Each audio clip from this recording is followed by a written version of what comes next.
Hi, you're welcome to Olympic Cakes with Fatil. Yes, the Olympics is just around the corner, just a couple of days away, and I can tell you that I'm very excited. In fact, I can really tell you that I'm more excited than the athletes themselves. Today, I'll be talking about coaches, those coaches you really need to watch out for at the Olympics, not the athletes, because these coaches are the one who lay these foundations for this athlete to succeed.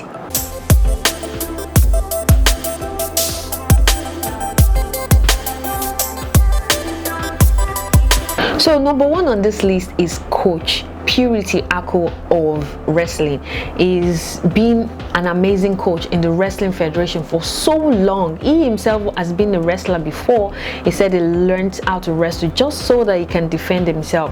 So far, he has discovered athletes like Yaya, Aminat Adeniyi, and these athletes that I just mentioned are not just local champions, they're African champions as well as on the international front. Take for instance Yaya, who is rated world number 2 as it is right now, and she's also a Commonwealth gold medalist. She's also a world champion, a Grand Prix champion. So you should know that for Yaya to reach this stage, there's someone working in the back room, which is the coach, and well, some other people, couple of people, but Coach Purity Akuh has done so well in the Wrestling Federation. And I just hope that this time around is that time that they will be able to get an Olympic medal. Now, going to number 2 is Mike Brown. Brown, as you know, is the coach of the D Tigers of Nigeria. He hasn't really done so much. He has been in charge of the D Tigers for a couple of months now, and we've seen him coach the new look D Tigers to scrimmage matches so far, and they haven't done so badly. I mean, defeating USA is not a main feat really. Of course, you know that once I mentioned D Tigers, the next one that I was going to mention is D Tigers. I mean, there's no brainer in that. Why mention D Tigers and not mention D Tigers?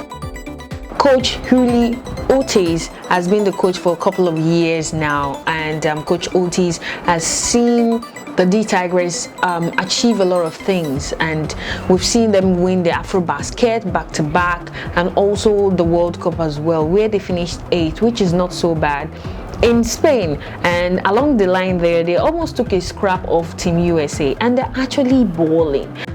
I see that he has added new players into the team, so I am looking forward to watch what will be different in the D Tigers, which is actually what the coach garbage in to garbage out. Alright, I'm sure maybe you don't know a lot about taekwondo. Perhaps the only person you may know that does taekwondo in Nigeria has to be Chika Chukwumerije, because he won the bronze medal for Nigeria back in 2008 in Beijing.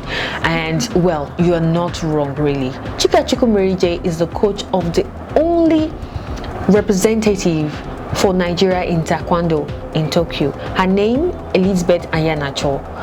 Chika Chukwumerije discovered this young lady in 2016, and look at it, 5 years down the line, Elizabeth has qualified for the Olympics. That means that they're doing something well, like they're doing something great in that particular sport. And with Chika Chukwumerije at the helm of affairs, I think Nigeria will achieve so much in the sport. So lastly, Kayode Yahya. Kayode Yahya is actually the coach of Brume, and he has been with her for over a decade, or maybe at least a decade.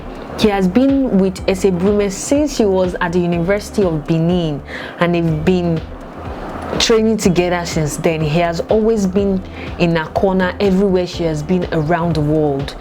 He has always been there when she breaks and makes a new record. So you should know that something is working for them to be together for such a long time, achieve so much.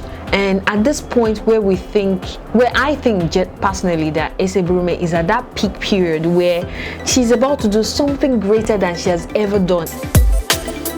So that is all I have for the coaches that you have to watch out for at the Olympics.